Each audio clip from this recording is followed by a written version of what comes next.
주일 예배 시작하겠습니다.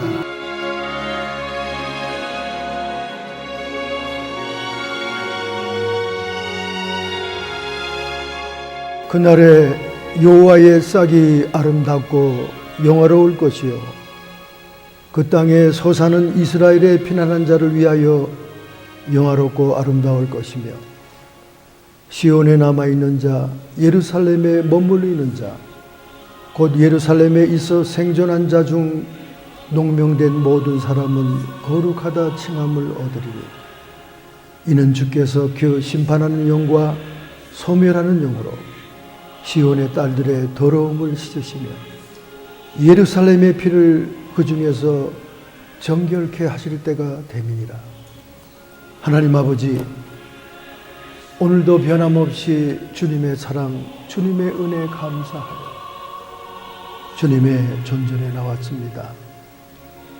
가난하고 애통하는 심령으로 정결한 마음으로 성삼위 하나님을 찬양할 때 이곳에 거룩하신 보혈이 흐르며 하나님의 성령이 강림하시사 하나님만이 받으시는 연락되는 예배가 되게 하옵소서.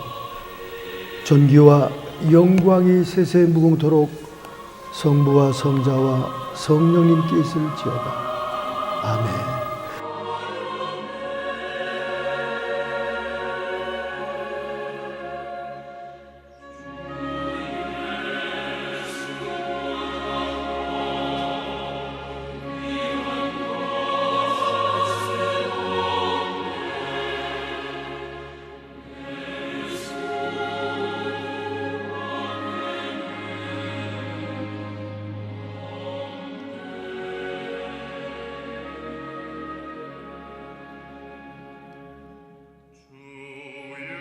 비둘기처럼 살리라. 깨끗하게 조용하게 평화롭게 거룩하신 하나님을 따라 아름다운 소식을 전하며 살리라. 독수리처럼 살리라. 하늘을 나르며 날마다 주님 주시는 힘으로 높이 솟아오르며 숨결마다 사랑의 속삭임으로 그에게 더 가까이 내일을 바라보며 힘차게 나르리라. 예수님처럼 살리라. 온유와 겸손으로 주님의 명예를 메고 진리 안에 자라가며 순종으로 섬기는 자 되어 들에 핀 백합화처럼 향기를 바랍니다. 하나님, 저희들의 지난 한 주간은 하나님의 뜻을 알면서도 행치 못했던 부족하고 안타까운 삶이었습니다. 오늘도 저희들은 하나님을 예배하기 위하여 물과 성령으로 거듭날 뿐 아니라 정결롭게 거룩한 심령으로 예배하고자 원하오니 이 시간 우리의 죄악과 허물, 우리의 실수를 도말하여 주시옵시고 깨끗한 심령으로 하나님을 예배하게 하옵소서. 예수님의 이름으로 참회의 기도를 주님께 드렸사옵나이다. 아멘.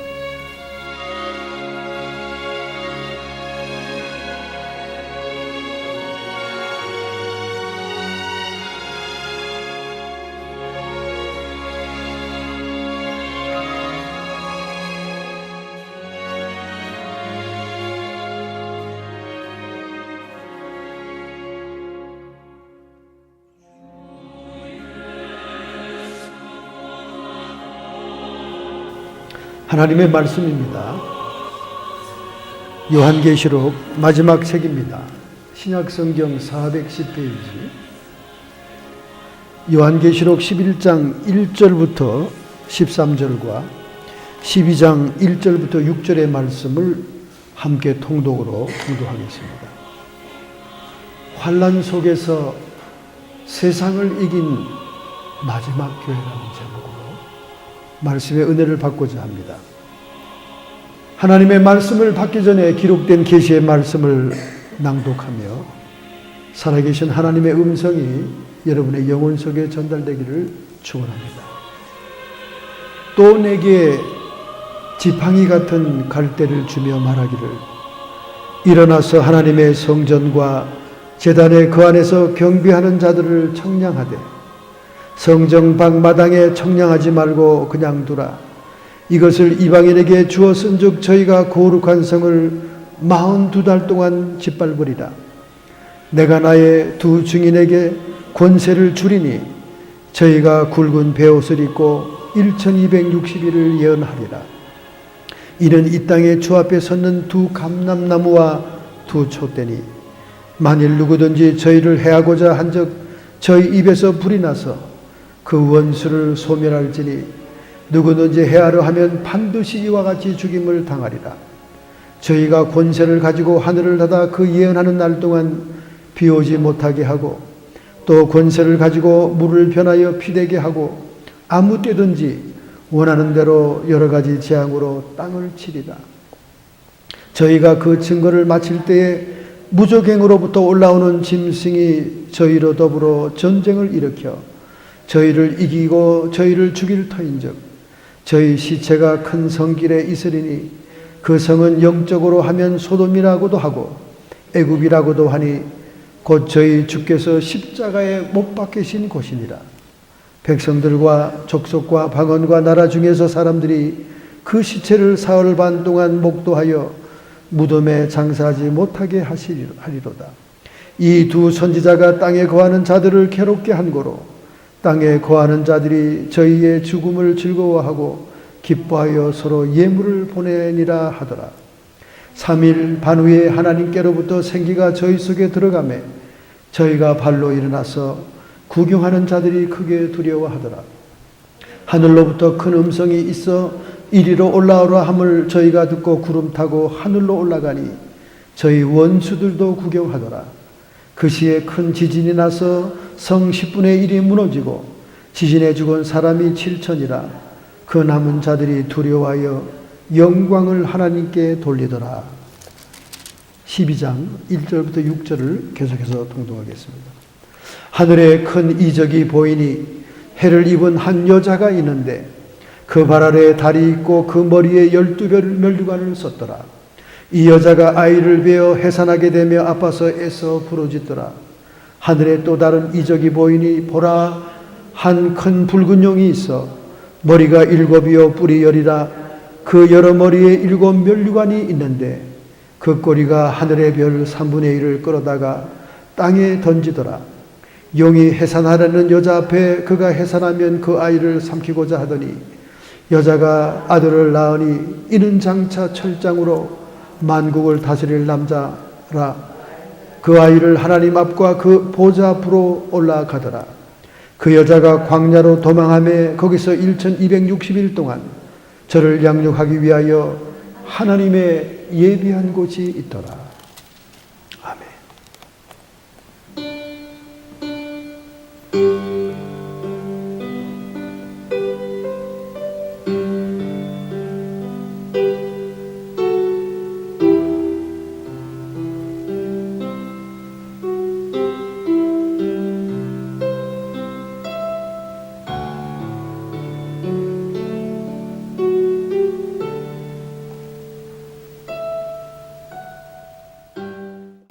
배가 자주 파산하는 파산 사고가 자주 일어나는 어느 해변에 인명구조대가 섰습니다. 이 구조대는 허름한 집 한 채와 작은 보트 한 대가 몇 명 안 되는 인원들과 함께 대원들의 헌신적인 노력으로 바다에 빠진 사람들을 구조하는 일을 했습니다. 세월호 사건이 난 다음 많은 피해자들, 유가족들은 구조하는 사람들을 원망하고 얼마나 마음이 저려하는지 모릅니다. 근데 사실상 구조하는 사람들을 보면 목숨을 다해서 하지 않습니까? 희생자가 많이 났잖아요. 워낙 조류가 빠른 곳에 탁한 물 속에서 구조활동을 하느라고 더뎌지고 그리고 시간이 많이 지체됐습니다. 이처럼 바다에 빠진 사람들을 구조하는 구조대가 있었던 것입니다. 사람들은 이 작은 구조대를 주목하기 시작했습니다. 굉장히 열과 성의를 다하고 생명을 아끼지 않은 그들에게 후원을 하기 시작합니다. 구조대는 여러 사람들의 후원을 받아 새로운 보트와 구조 장비들을 사게 되었습니다. 그뿐만이 아니에요. 새로운 건물도 짓게 되었습니다. 새로운 가구들도, 새로운 기계들도 들이게 되었습니다. 그래서 그것들은 많은 사람들이 찾아오는 동네의 정거장 같은 곳이 되었습니다. 그런데 문제가 생긴 거예요. 인명구조대원들이 점점 사건이 생기면 구조하러 나가기보다 그 새 건물에 모여서 즐기는 것을 좋아하고 사람들하고 사교하는 것을 좋아하기 시작하는 겁니다. 예전의 열정이 사라졌습니다. 그들이 구조하던 본래의 사명도 사라졌습니다. 다만 그들이 관리와 스텝이고 임원이라는 이름으로 앉아서 즐기기만 하기 시작한 것입니다. 그리고 구조하는 일은 대부분 새로 들어온 초짜들에게 맡기는 거예요. 뭔가 잘못됐구나 하는 것을 느낀 열성 대원들이 그 구조대에서 나와서 새로운 구조대를 조종합니다. 또 새롭게 시작한 구조대는 그들이 비록 매우 초라하기 시작했지만은 사명감을 갖고 열정을 다해서 생명을 구조하는 일에 힘을 썼습니다. 그러니까 사람들이 많은 후원을 새로 생긴 구조대에 하게 되었습니다. 역시 그들도 새로운 건물과 장비들을 사들이게 되었고 많은 사람들이 와서 쉴 수 있는 그런 휴게실이 만들어지게 됩니다. 웬일입니까? 처음 구조대와 같이 똑같은 안일과 무사주의에 빠지게 됐다는 거예요.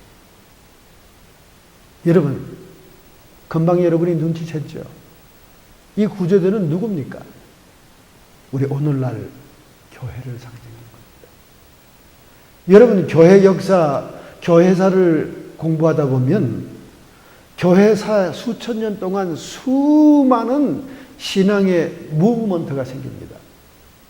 기존 교단과 기성 교회들이 시들해지기 시작하고 무사 안일에 빠지고 나태해지기 시작하면 하나님께서는 성령 불을 새로운 곳에 던져서 새로운 단체가 일어나게 합니다.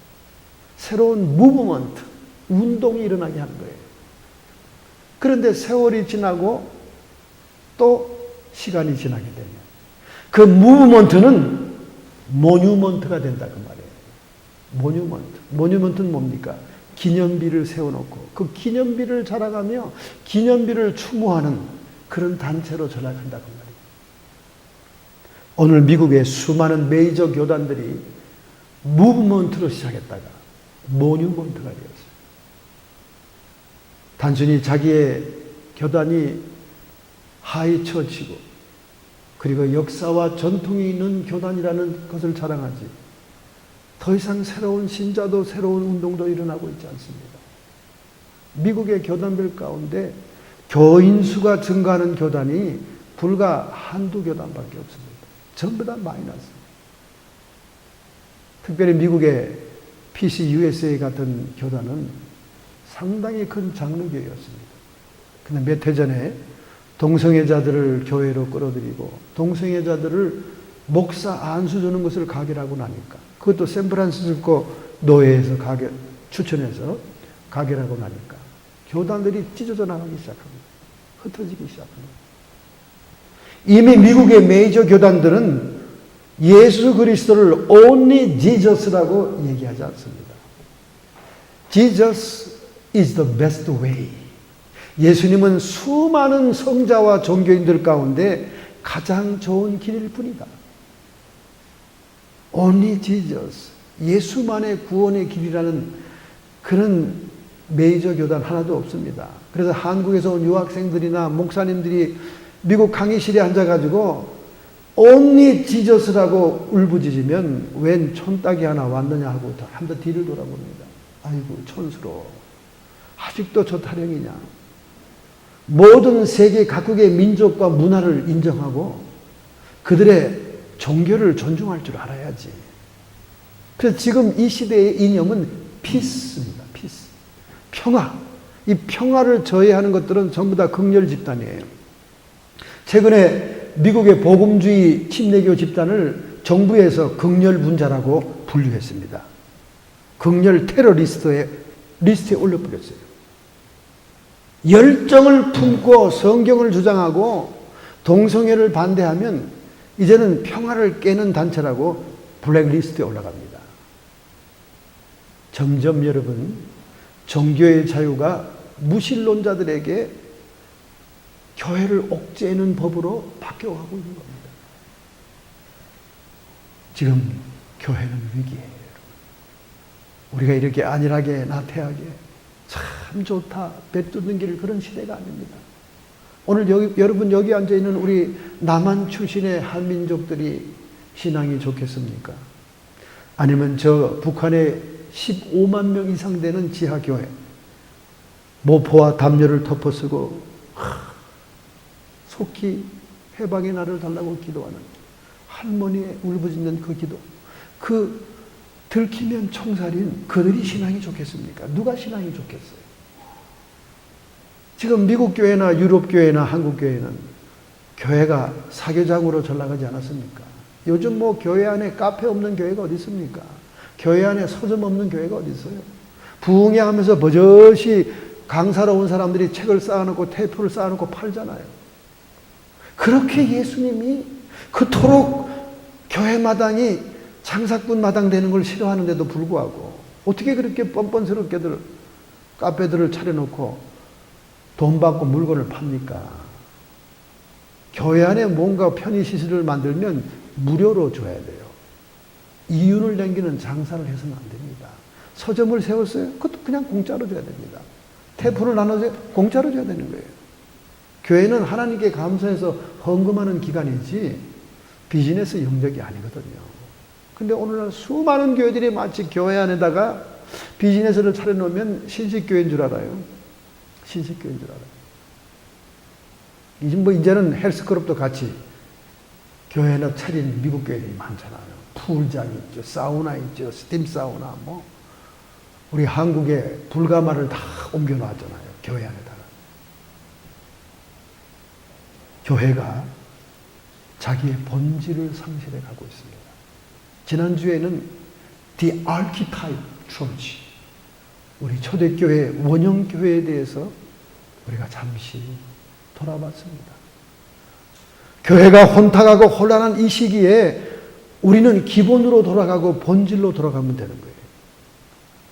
초대 원형교회 The Archetype Church는 말씀으로 교제하는 공동체였고 사랑으로 나누는 공동체였음을 우리가 사도행전 2장을 통해 상상하게 배웠습니다. 우리는 그곳으로 돌아가야 돼요. 교회 안에서의 사교와 교제와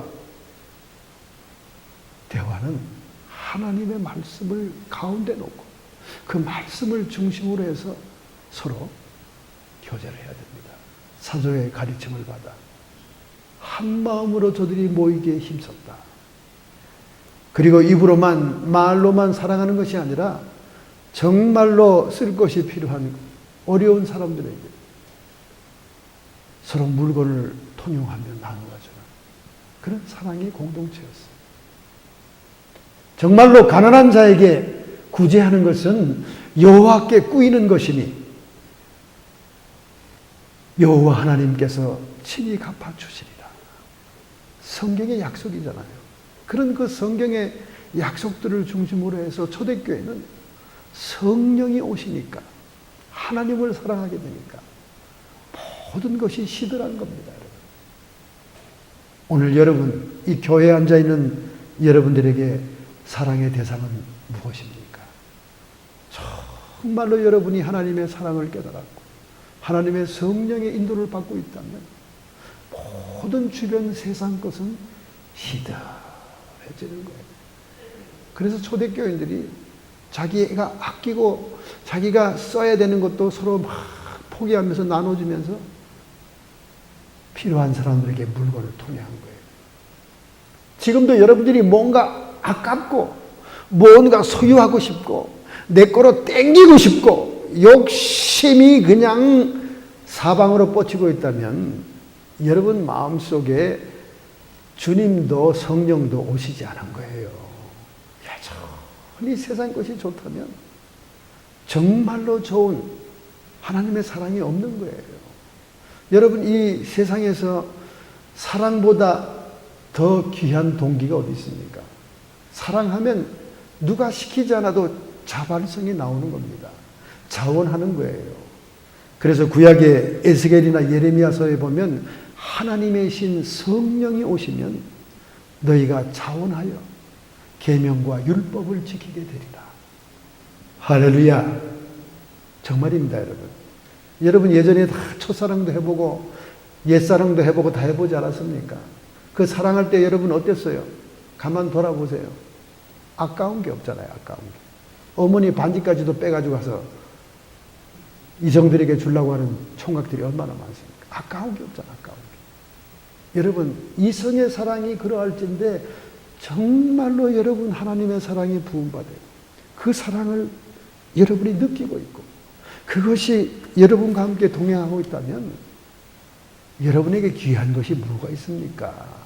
저는 몽블랑 만년필을 가지고 쓰고 있는데 자꾸 껄떡거리고 옆에 있는 제 친구 목사님이 보더라고요. 몽블랑이네. 좋은 거네. 이러더라고요. 근데 가져라.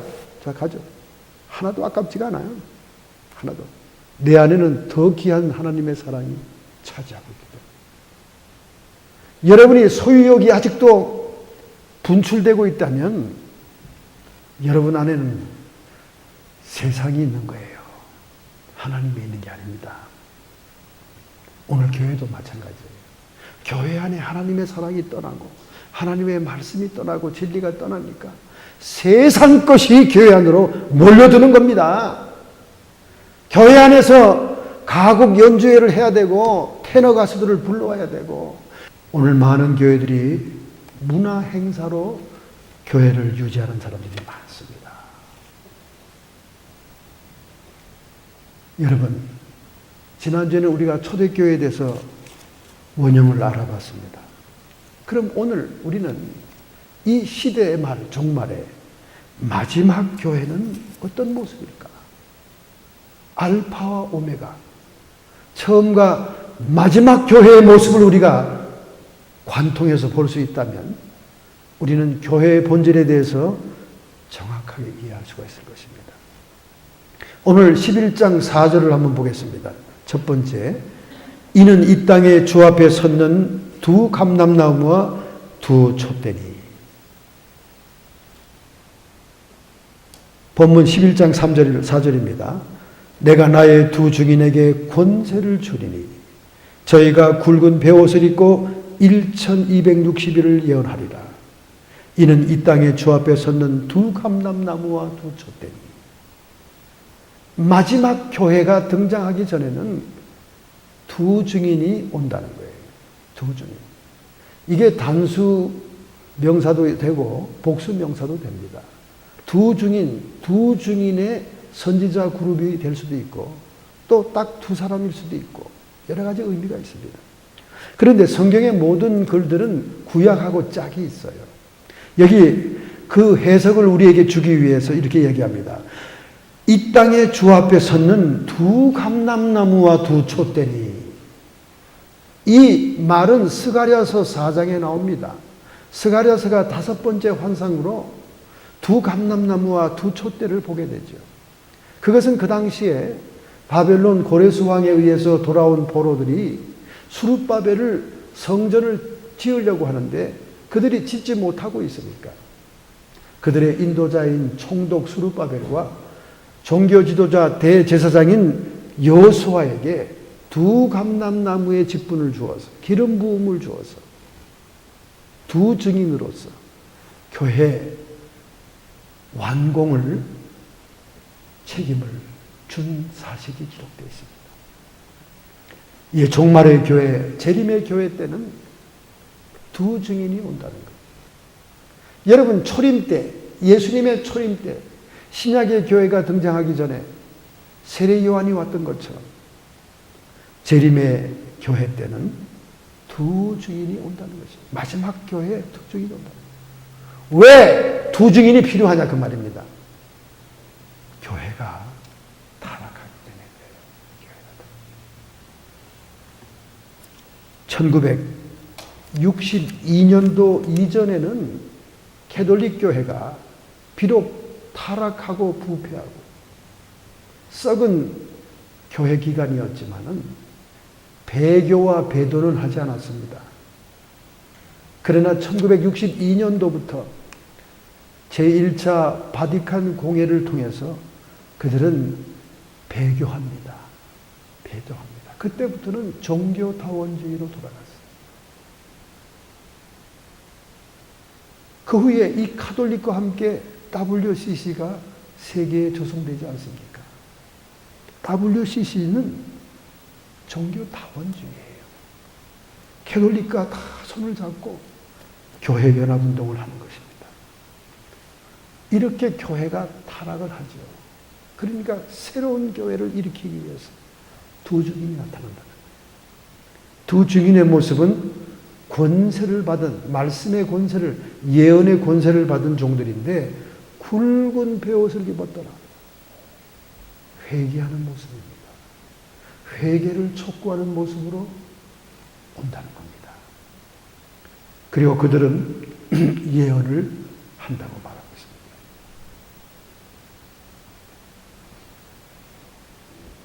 오늘날 교회가 배도하기 때문에 그래요. 배교하기 때문에 그렇습니다. 여러분, 요한계시록을 해석하는 비밀 코드가 있습니다. 그것은 1장 20절에 기록해놨습니다. 그 비밀 코드는 뭐냐? 요한계시록은 4개의 비밀 코드가 있습니다. 교회론적인 코드와 목자론적인 코드가 있습니다. 음녀교회냐, 광야교회냐, 거짓교회냐, 참교회냐 하는 코드 하나 하고, 두 번째 코드는 참 목자냐, 거짓 목자냐, 참 선지자냐, 거짓 선지자냐. 이 두 가지 코드, 즉 4가지가 요한계시록을 푸는 키 코드입니다. 그래서 이 요한계시록 전체는 음녀교회와 광야교회, 참교회와의 대결을 얘기하는 거예요. 그리고 참 목자와 거짓 목자의 대결을 얘기하는 것입니다. 거짓 선지자와 참 선지자의 대결을 얘기하는 것입니다. 이런 관점에서 요한계시록을 보면은 요한계시록이 풀려나가게 되는 것입니다. 이미 이 세상 종말의 교회들이 음녀교회가 됐다는 거예요. 음녀교회가. 배도했다는 겁니다. 아니, 종교다원주의이고 예수 그리스도의 유일성을 부정하는데 그게 더 이상 무슨 참 교회입니까? 음녀교회지요. 음녀교회라는 것은 세상과 짝하여 모든 비진리를 주장하면서 타락한 교회를 얘기하는 거예요. 기름이 없는 처녀를 얘기하는 것입니다. 여러분, 우리가 성경, 구약 성경에 최초의 음녀가 나오죠. 최초의 음녀가 누굽니까? 하와 아닙니까? 하와는 최초의 음녀입니다. 그가 선악과를 따먹는 죄를 범하잖아요. 그가 혼자 있을 때 뱀이 유혹했습니다. 여러분이 하나님의 말씀을 가감했죠. 먹지 말라 했다고 그러고 정령 죽으리라 그랬는데 죽을까 하노라 했다고 그러고 이렇게 말씀을 가감했습니다. 계속적으로 사탄이 유혹하는데 현혹되죠. 결국 미혹돼서 자기 도취에 빠집니다. 왜 이 선악과를 따먹지 못하게 했겠느냐? 하나님처럼 될까 봐 그렇다. 내가 하나님처럼 될 수 있어? 자기 도취에 빠지죠. 오늘 하나님 된 분들이 얼마나 많은지 몰라요. 신앙인들 가운데. 그 다음에 죄를 남편에게 전가하지 않습니까? 자기가 선악과를 남편에게 먹이고 난 다음 남편에게 죄를 전가하죠. 그 결과는 눈이 밝아 자기들의 몸이 벗은 것을 알게 되었고 무화과 나무 잎을 엿어 자기의 수치를 가리게 됩니다. 선악과를 따먹으니까 정작 하나님처럼 된 게 아니라 자신들의 수치를 바라보는 그런 눈이 떠진 거예요. 이게 구약의 최초의 음녀입니다. 그런데 이 음녀, 이 여자는 교회를 상징하죠. 하와의 옆구리 갈비뼈를 뽑아서 여자를 만듭니다. 이것은 예수 그리스도의 옆구리의 창자국에서 물과 피가 나오므로 교회가 탄생하는 것을 의미하는 거예요. 이는 내 뼈 중에 뼈요 내 살 중에 살이로다. 최초의 남자가 여자에게 프로포즈하고 사랑을 고백한 말이에요. 근데 참 사랑의 고백 말치고는 너무 식인종 같은 말이고 살벌하잖아요. 그죠? 이는 내 뼈 중에 뼈요 살 중에 살이로다. 참 사랑의 말이 너무 무드가 없죠. 그러나 그것은 오늘날 여자로 인해 비유되는 하나님의 교회를 상징하는 거예요. 여러분, 사랑이라는 것은 우리 내면 속에 받아들이는 거예요. 사랑의 교제, 사랑의 교류는 내면에 들어오는 겁니다. 여러분이 어떤 남자를 사랑한다, 어떤 여자를 사랑한다 그러면 여러분의 마음 속에서 막 끌탕하고 상사병을 앓는 거 아닙니까? 사랑은 내면 속으로 찾아 들어오는 거죠. 뼈 중에 뼈요 살 중에 살이라는 것은 사랑의 관계가 내면 속에 있다는 뜻입니다. 이런 의미에서 아담의 신부, 비록 그가 음녀고 타락한 여자지만은 그가 아내가 되잖아요. 그것이 바로 예수 그리스도의 신부인 교회를 의미하는 거예요. 예수님의 옆구리에 갈비뼈 사이에 창을 막고 물과 피가 흐르고 그리고 거기에서 우리 신부되는 교회가 탄생된 겁니다. 그래서 성경에 나오는 여자는 교회를 의미하는 거예요. 신부, 브라이드죠. 세상과 사랑하지 않은 정조 있는 신부들이 새 예루살렘 신부가 단장한 것과 같이 거룩한 성에 들어가는 거죠. 구약 성경에만 음녀가 있는 게 아닙니다. 신약 성경에도 음녀가 있어요. 예수님의 동생인 야고보가 얘기했습니다. 야고보 4장 4절. 간음하는 여자들이여 세상과 벗된 것이 하나님의 원수됨을 알지 못하느냐. 그런즉 누구든지 세상과 벗이 되고자 하는 자는 스스로 하나님과 원수되게 하는 것입니다. 신약에 와서 음녀는 누굽니까? 세상과 친구한 사람들. 예수 믿는다고 하면서 교회 나오면서 세상의 다리를 푹 담그고 짝한 사람들. 하나님과 원수된다고 얘기했어요. 그 음녀입니다, 여러분. 음녀. 오늘날 형식적으로 교인이라고 그러면서 얼마나 세상에 속한 자들이 많습니까? 여전히 오늘날도 여러분이 소유욕을 가지고 있으면 여러분은 세상과 짝한 사람이에요. 우리는 세상에서 내 자신의 것이 아무것도 없습니다. 아무것도 없어요. 예수님도 아무것도 없는 분이에요. 외양간도 빌려서 탄생했잖아요. 예수님. 마리아의 태를 빌려서 오셨잖아요. 예수님은 자기 게 하나도 없어요. 다 소유 빌린 겁니다. 예루살렘 성을 입성할 때도 나귀를 타고 들어가잖아요. 빌린 나귀입니다. 다 빌린 나귀. 다 예수님은 빌린 거예요. 예수님 소유한 게 없습니다. 천지를 지으시고 우주 만물을 만든 하나님인데도 불구하고 그는 다 빌려온 거예요.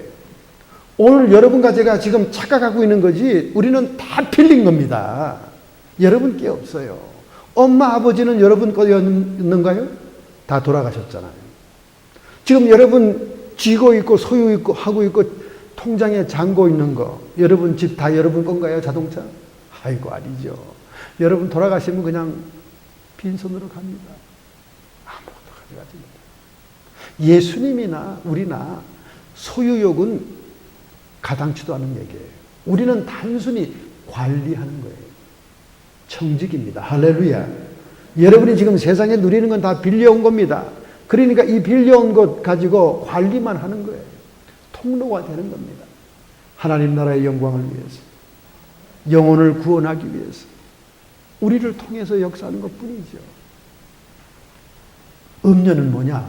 세상과 벗하고 세상 것으로 그냥 소유하려고 몸부림을 치고 내 거. 심지어 성직자들 가운데도 교회를 자기 소유로 해서 미국에는 그런 일이 수없이 많습니다. 교회를 팔아먹어요. 교회를 팔아먹습니다. 교회가 막 부흥될 때는 교인들이 돈을 모아서 교회를 멋지게 삽니다. 근데 점점점 교인이 줄어들어요. 교인이 30명 남습니다. 그럼 목사님은 또 은퇴할 때가 돼요. 타이밍이 딱 맞아. 그러니까 있는 교인 다 쫓아내고 교회를 부동산에 내고 팔아서 주머니에 딱 챙깁니다. 이런 분들이 너무나 많다 보니까 이 죄를 다 어떻게 합니까? 그런데 이상한 것은 하나님 성도들의 헌금을 팔아서 자기 주머니에 넣은 인간들 치고 제명에 산 인간들을 못 받고 그 새끼들이 잘 되는 것들을 내가 본 적이 없다니까요. 다 이혼하고 파산하고 사업에 망하고 안 되더라고요. 제가 기도원 집회에서는 간증을 했습니다만 최근에 제가 중보기도를 하고 있는데 갑자기 막 지진이 폭발하는 것처럼 막 꽝 하는 소리가 나더라고요. 제가 기도하다 막 뻘떡이는 오 지진. 왜냐하면 지진 나면 일단 우리 집은 책이 쏟아지거든. 책이. 이 서재가 쏟아지면 이게 보통 사고가 아니거든요. 저희 집에 책이 얼마나 많은지 안방, 건너방, 마루, 부엌까지 다 책으로 다 되어 있습니다. 그러니 쓰러졌다면 인사사고가 난다 이거예요. 오 지진하고 뛰어나가 보니까 지진이 안 났어요. 바깥까지 뛰어나갔어요. 얼마나 큰 소리가 나는지. 그래서 다시 돌아와서 기도실에서 기도를 했습니다. 하나님 이게 무슨 뜻입니까? 교회 팔아먹고 돈을 자기 주머니에 넣은 인간이 있는데 내가 그를 심판한다. 야, 제가 무슨 구약의 선지자도 아니고 뭐 이런 심판의 말을 저한테 주십니까 하나님? 제가 뭐 그분 위해서 그렇게 애타게 중보기도 한 것도 아닌데 자기를 지원하고 후원하는 많은 예언자들은 너 잘된다. 너 세계 선교할 것이다. 세계적으로 큰 종이 될 것이다. 이렇게 축복하는데 당신이 뭔데 그런 소리를 하시오? 나는 당신과 아무런 이해관계가 없습니다. 그러나 하나님이 갑자기 하나님의 계시의 말씀을 주어서 제가 이것을 얘기하지 않을 수 없기 때문에 하는 것뿐입니다. 듣고 회개를 하든지 듣고 무시하든지 그건 당신 소관입니다. 나에게 핏대를 올리고 혈기를 부리지 마세요. 여러분 이런 말하기 정말 힘든 겁니다. 그러나 저는 하나님께 받았으니까 해드린 거죠. 하나님의 교회를 이렇게 얕잡아보고 함부로 행하는 사람이 많아요. 불치의 병이 걸립니다. 죽습니다, 여러분. 하나님은 살아계세요. 무섭습니다. 구약에만 심판하는 하나님이 아니에요. 이 신약에도 살아계신 하나님이 역사합니다. 교회가 배교하고 타락하니까 두 증인이 나타난 거예요. 굵은 베옷을 입고 나타난 거예요. 구약의 교회가 타락하니까 예수님이 회개하라 천국이 가까웠느니라. 세례 요한도 세례를 베푸는 거예요. 그들은 1260일 동안 3년 반 동안 예언을 합니다. 그래서 이 마지막 때 종들의 특징은 예언의 은사예요. 여러분 예언의 은사 예수 무당처럼 점치는 인간들이 얼마나 많습니까? 복채 많이 주면 좋다 그러고 말이 칭찬하고 좋은 얘기만 해대는 예수 무당들이 지천에 깔려 있어요. 이제 영분별을 평신도들이 해야 됩니다. 그래서 예언하는 사람들을 분별하라고 그러잖아요. 고린도전서 14장에 한두 사람이 예언하면 한 사람은 분별할 것이요. 근데 또 분별도 안 받겠대. 이게 분별도 안 받겠다고 교만한 사람은 그건 마귀의 영 든 사람이에요. 분별을 받아야 돼요. 왜냐하면 예언이라는 것은 자기 육신이라는 필터를 통해서 나오기 때문에 자기의 컨디션에 따라서 그 예언의 말이 이렇게 잘못 나올 수도 있어요. 정정하고 고칠 수 있는 그런 마음을 가져야 됩니다. 그래서 저는 이런 사적인 예언을 남발하기보다는 공적인 예언, 주의 하나님의 말씀을 해석하면서 선포하는 그런 예언이 이 시대 말에 더 강하게 나타날 것이다. 그런데 이 두 증인의 특징이 뭐냐? 한 사람은 총독, 구약시대의 왕을 얘기했습니다. 한 사람은 제사장, 종교 지도자를 얘기했습니다. 두 증인은 정치와 종교를 대적하는 종들입니다. 여러분, 세계의 모든 마귀의 두 기둥은 정사의 영, 정치의 영과 종교의 영입니다. 이 두 영이 마귀의 기둥같이 역사하는 영이에요. 그래서 이 두 중의 특징은 모세와 같은 종이 오고 엘리야와 같은 종이 옵니다. 여러분, 모세와 같은 종은 어떤 종이었어요? 애굽의 바로 정치가와 대적한 사람이잖아요. 그죠? 그래서 정사의 영을 대적했습니다. 엘리야는 어떤 분입니까? 아합의 이방 선지자와 제사장 이방 우상 종교와 대항했지 않습니까? 종교의 영을 대적합니다. 여러분, 정치의 영과 종교의 영이 합해지면 어떻게 됩니까? 무고한 사람의 생명을 거두어가죠.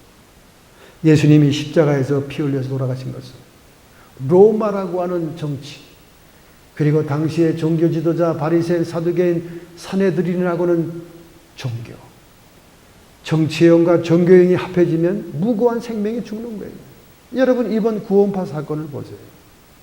국가 공무원의 타락과 부패, 정치의 영과 구원파라고 하는 사교 집단의 종교의 영이 합하니까 무고한 청소년들이 죽지 않습니까?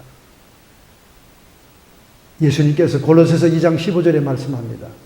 정사와 권세를 밝히 드러내시고 십자가로 승리하셨느니라. 할렐루야. 마귀를 십자가에 못 박고 마귀를 이기는 과정을 정치의 영과 종교의 영을 때려잡았다, 이렇게 얘기하는 거예요. 밝히 드러냈다는 건 뭡니까? 로마 군인 배후에 있는 정치의 영. 밝히 드러냈다는 것은 종교 지도자 사두개인 바리새인 배후에 있던 종교의 영. 이걸 밝히 드러내보니까 원수 마귀더라는 거죠. 그 원수 마귀를 십자가에서 승리했다. 할렐루야. 그래서 이 마지막 교회에 회개를 촉구하기 위해서 오는 두 증인이 모세와 같은 정사의 영을 대적하는 종과 엘리야와 같은 종교의 영을 대적하는 종이다, 그 말이에요. 우리 신구약 성경 전체를 보면요, 다 물과 피입니다. 모세는 물을 상징하고 그 다음에 엘리야는 불을 상징하지 않습니까? 이 성경 신구약 전체가 물과 불이에요. 물은 말씀의 권세, 생명을 얘기하는 거고, 불은 하나님 나라의 능력을 얘기하는 거죠. 그래서 우리 하나님의 종들을 크게 두 분류를 나눌 수 있습니다. 모세와 같은 종이냐, 학력이 많고 공부를 많이 한 종들은 모세와 같은 쪽으로 얘기합니다. 그 다음에 좀 가방끈은 짧지만은 어디 산기도원에서 능력받고 은사받은 종들, 그건 엘리야 같은 종들입니다.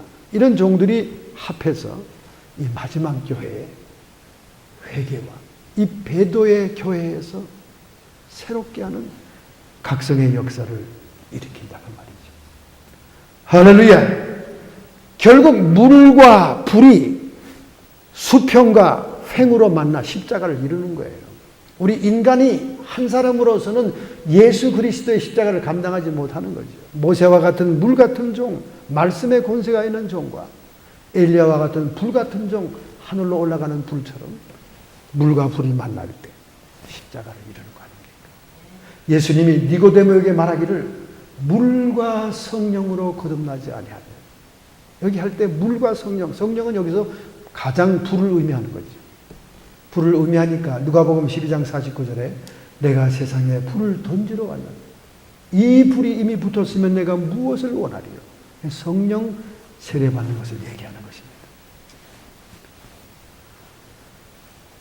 이 두 증인은 세상 사람들의 죄를 지적했고 다가올 심판을 얘기했으며, 그리고 광야의 교회, 참교회가 어디로 피할 것을 예언함으로 세상 사람들의 미움을 받습니다.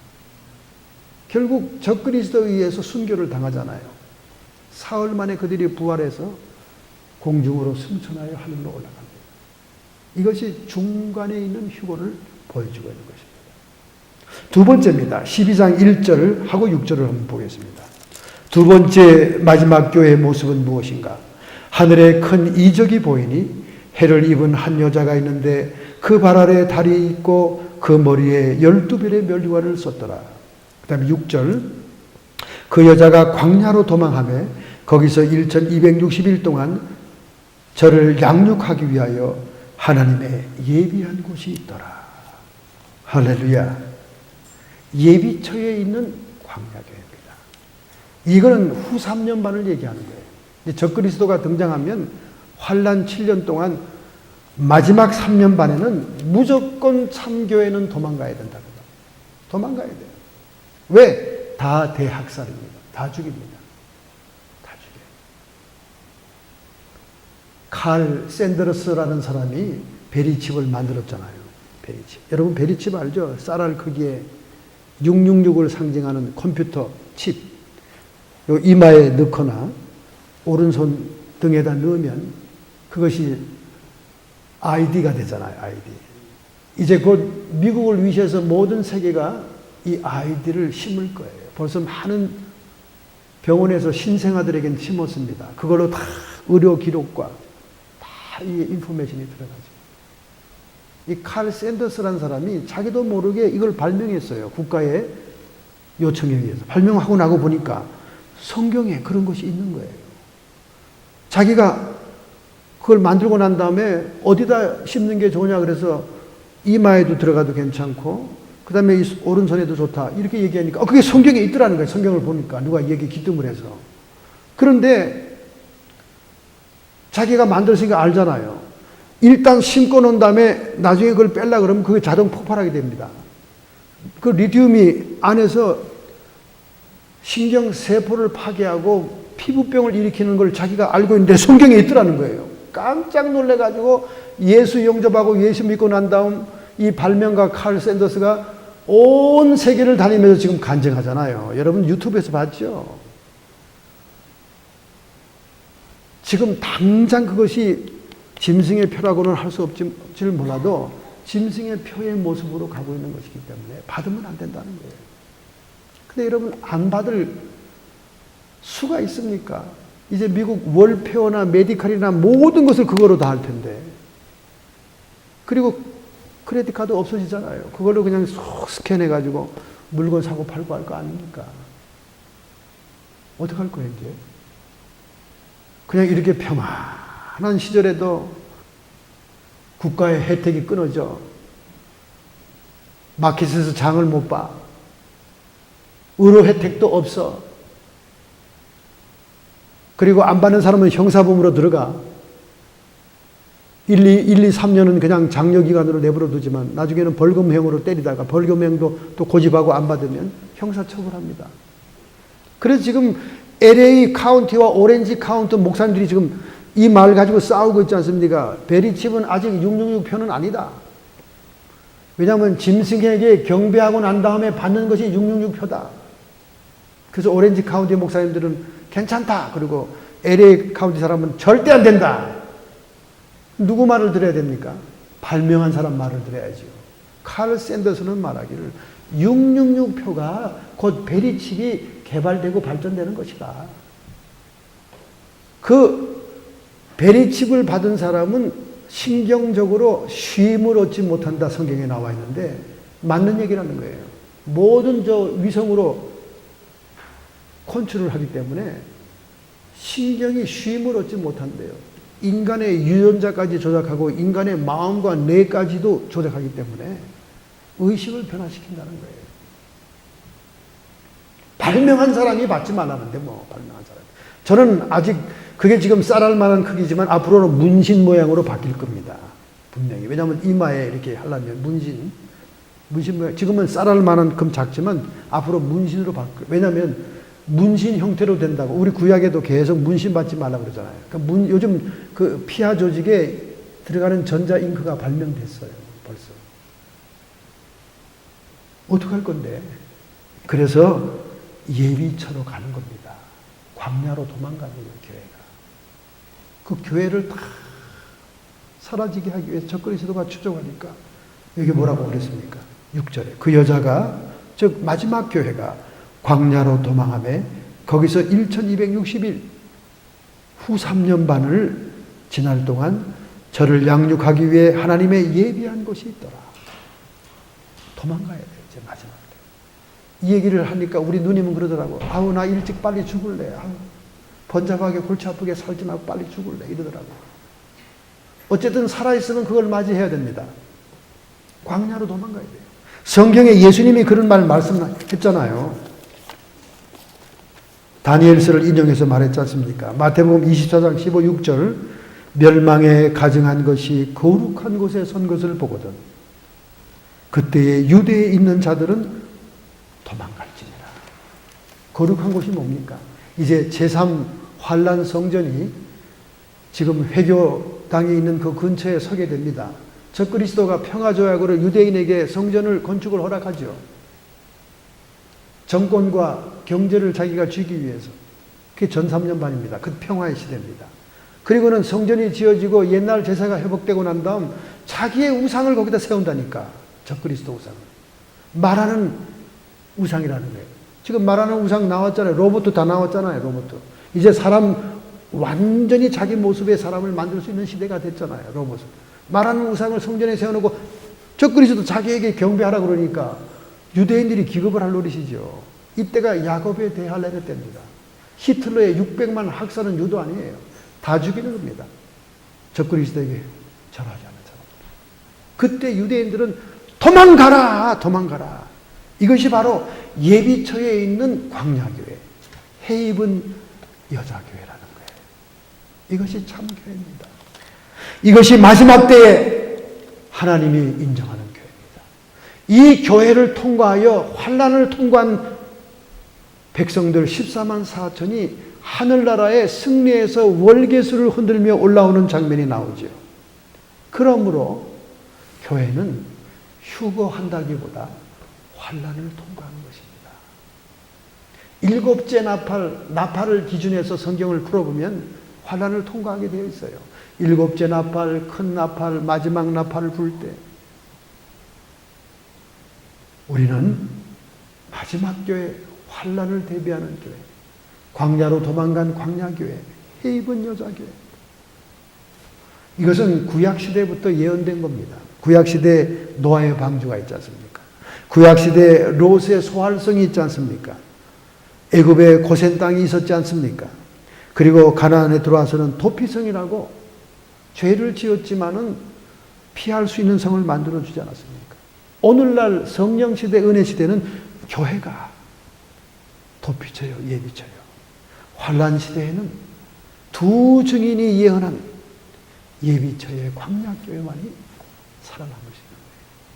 그래서 마지막은 참 성도들이 모여서 공동체 생활을 해야 됩니다. 자급자족을 해야 돼요. 우물도 파서 물을 먹고 전기도 자가 발전해야 되고 의약품도 자기들끼리 모아서 치료해야 되고 식량도 자급자급해야 되고. 왜? 표를 못 받으면 스캐니한다고 마켓에서 장을 못 보는데, 그거 하려면 가서 우상에게 절해야 되는데, 영벌을 받는데, 지옥에 떨어지는데. 그러나 하나님께서는 참 성도와 성도들을 보호하신다는 예언의 말씀이 있는 것입니다. 할렐루야. 여러분, 우리는 깨어 있어야 됩니다. 교회가 그렇게 녹록한 데가 아니에요. 사교나 하고 문화생활이나 하고 친구나 만나고 그저 좋다고 교회를 선택하는 현대 성도들의 기준이 뭔지 아세요? 첫 번째 기준이 comfort, 편안하다. 어느 교회에 가서 앉아 있어도 편안하면 그 교회를 택한다는 거예요. 목사님 말씀도 편안한 말씀. 하나님 사랑받기 위해 태어난 사람들입니다. 여러분은 이 땅에서 너무나 축복받아 잘 될 것입니다. 그저 하나님이 여러분을 치유하시고 건강하게 무병장수하시오. 그저 이 땅에서 잘 먹고 잘 사는 얘기, 마음 편한 얘기 쫙 들려주면 졸다가 들어도 언제나 들어도 기쁘고 평안한 소리야. 그런 교회를 택한다는 거예요. 가면 유력한 인사들이 많아. 변호사도 많고 급할 때 보험 들 사람도 있고 그냥 인맥이 좋아. 그런 교회에 가서 택한다는 거예요. 여러분, 교회가 그렇게 편안해서는 안 됩니다. 교회에 오면요, 하나님을 위해 희생을 해야 되고 자기를 깨트리고 죽여야 되고 십자가의 흔적이 있어야 되고 마지막 교회, 마지막 때 순교의 각오의 신앙을 가져야 된다는 말이에요. 할렐루야! 결코 편안한 교회가 좋은 교회가 아닙니다, 여러분. 평안하다, 평안하다. 모든 민족들의 문화를 이해해야지. 모든 사람들이 다 성자고. 그리고 피스풀해야지. 사람이 왜 그렇게 못났어? 그저 피스풀해야지. Peace be with you. 다원주의 교회, 다원주의 교단 꼭 끝날 때 Peace be with you. 물론 성경에 나오는 인사 살롬입니다. 그런데 그들이 말하는 피스는 모든 종교를 통합하는 평화다 그 말이야. 로마의 황제 디오클레시아는 303년부터 305년까지 3년 동안 지긋지긋하게 교회를 핍박합니다. 그는 교회를 폐쇄하고 성경을 불태웠습니다. 그리고 황제 우상 숭배를 강요했습니다. 가전 방법으로 성도들을 핍박하고 죽였습니다. 여러분, 초대교회도 편안한 교회가 아니었어요. Curious, 주님이라고 부를 수 있는 사람은 황제밖에 없었어요. 그런데 예수를 Curious, My Lord라고 부르면 죽는 거예요. 콜로세움의 짐승의 밥이나 사자의 밥이 아니면 십자가형으로 죽고 찢어 죽고 다 죽는 거예요.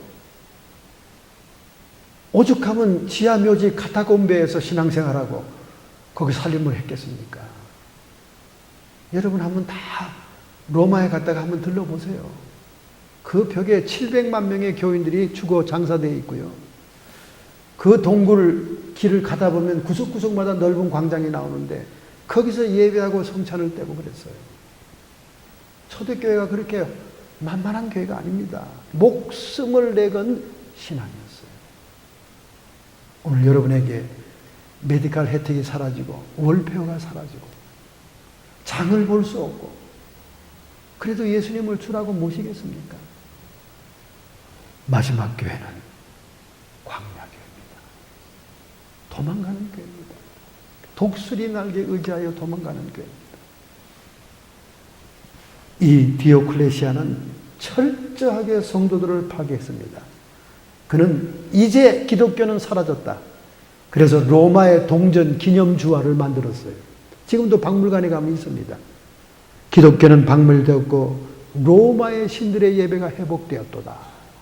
아주 글자를 라틴어로 써놨습니다. 동전에. 그런데 지금 어때요?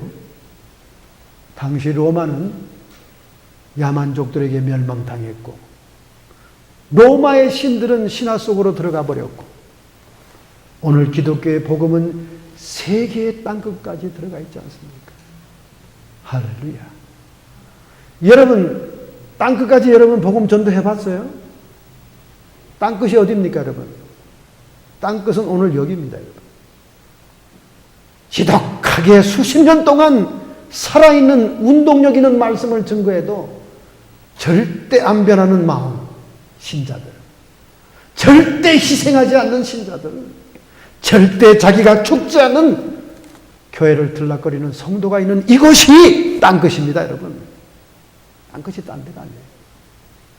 여러분은 땅끝까지 복음을 전도하는 마지막 교회 성도가 되기를 축원합니다.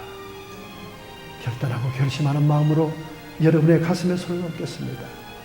오늘 적는 자의 손길이 우리와 함께하고 있습니다. 하나님 아버지, 광야와 같은 인생, 결국 우리는 하늘에 속한 자로서 이 세상에서 핍박을 받을 것이 자명한 일인 것입니다. 주님께서 근심스러운 얼굴로 우리에게 얘기하지 않았습니까? 너희가 세상에서는 환난을 당하라. 담대하라. 내가 세상을 이기었노라. 예수님 그분도 당했던 환난, 제자와 사도들도 당했던 그 환난, 오늘 우리가 당하지 않고 있다면 우리는 세상에 속한 사람일 뿐이 아닙니까? 하나님, 이제 이 마지막 때 핍박받고 도망가는 참 교회의 성도가 되게 해 주옵소서. 결심하고 결단한 마음으로 가슴에 손을 얹었습니다. 오늘 주님께서 피 묻은 손으로 안수해 주셨어요. 마지막 순간까지 순교의 신앙으로 지키게 해 주옵소서. 인자가 세상에 올 때 세상에서 믿음을 보겠느냐 탄식하신 하나님 아버지, 오늘 저희가 그런 믿음의 사람 되기를 각오합니다. 성도와 그 몸에 그 정신에 역사하는 모든 질병들은 이 시간 예수님의 이름 권세로 묶음을 풀고 떠나갈지어다. 우리의 마음속에 세상이 차지 않게 해주시옵시고 오직 하나님의 사랑으로 충만케 해주시옵소서. 모든 것이 시들하고 모든 것이 마음에 집착되지 않게 해주옵소서. 오직 성령 안에서 의와 평강이 임하는 성도가 되게 해주옵소서. 악한 마귀 사탄 귀신의 세력들아, 예수님의 이름 권세로 명하노니 모든 성도와 가정과 직장과 사업장과 우리의 자손과 손자 손녀들 앞에서 떠나갈지어다. 물러가고 떠나갈지어다. 예수님께서 정사와 권세를 밝히 드러내시고 십자가로 승리하셨습니다. 아멘. 예수님의 이름으로 축복하며 기도하옵나이다.